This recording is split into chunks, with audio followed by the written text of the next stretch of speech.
Guys, NASA को दुनिया की सबसे सुरक्षित स्पेस एजेंसी माना जाता है। वहीं उनके सर्वर और कंप्यूटर का सिस्टम को तो मानो कोई हैक ही नहीं कर सकता, क्योंकि रोजाना दुनिया भर की कई स्पेशलिस्ट उन्हें बचाने में लगे रहते हैं। हालांकि ऐसा बिल्कुल भी नहीं है। एक 15 साल के बच्चे ने केवल अपने मनोरंजन के लिए नासा के सिस्टम को हैक कर लिया था। इतना ही नहीं, नासा को कई दिनों तक इसके चक्कर में अपना काम भी बंद करना पड़ा था। चलिए जानते हैं पूरी स्टोरी, कौन है वो बच्चा और कैसे किया था उसने नासा को हैक। ऐसी इन्फॉर्मेशन पाने के लिए सब्सक्राइब कीजिए 321 रियल फैक्ट्स को। इस घटना के बाद उस बच्चे की जिंदगी पूरी तरह से बदल गई। उसकी जिंदगी में इतने उतार चढ़ाव हुए कि उसको खुद ही अपनी जान लेनी पड़ी। तो दोस्तों चलिए जानते हैं एक 15 साल की हैकर की कहानी। ये बात है साल 1999 की। कंप्यूटर और इंटरनेट का चलन अमेरिका में शुरू हो चुका था। कई युवा इंटरनेट की ताकत को आजमाने में लगे हुए थे।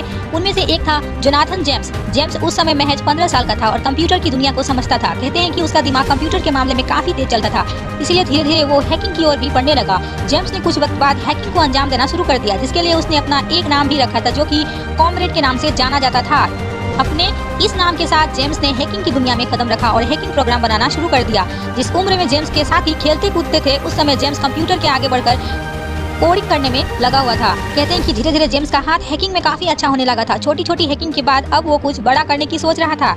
अब उसकी नजर थी अपने देश के सबसे सुरक्षित नासा यानी कि नेशनल एडमिनिस्ट्रेशन स्पेस के कंप्यूटर सिस्टम को हैक करने की। हैकिंग के बारे में सोचते हैं जेम्स ने एक प्रोग्राम बनाना शुरू कर दिया, जिसके जरिए वो नासा के सिस्टम को देख सके।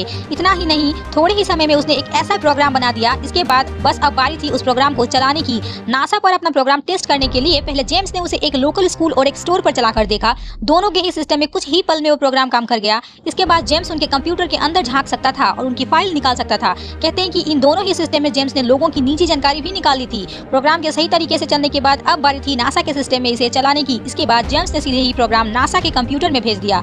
दोस्तों कहते हैं कि जेम्स सिर्फ सिस्टम हैक करने तक नहीं रुका, उसने नासा के सिस्टम के एक सॉफ्टवेयर की भी चोरी कर ली। कहते हैं कि उस सॉफ्टवेयर की कीमत करीबन $1.7 मिलियन थी। नासा के लिए वो सॉफ्टवेयर बेहद ही काम की थी। इतना ही नहीं, इसके बाद जेम्स के हाथ इंटरनेशनल स्पेस स्टेशन के सोर्स कोड तक भी पहुंच चुके थे।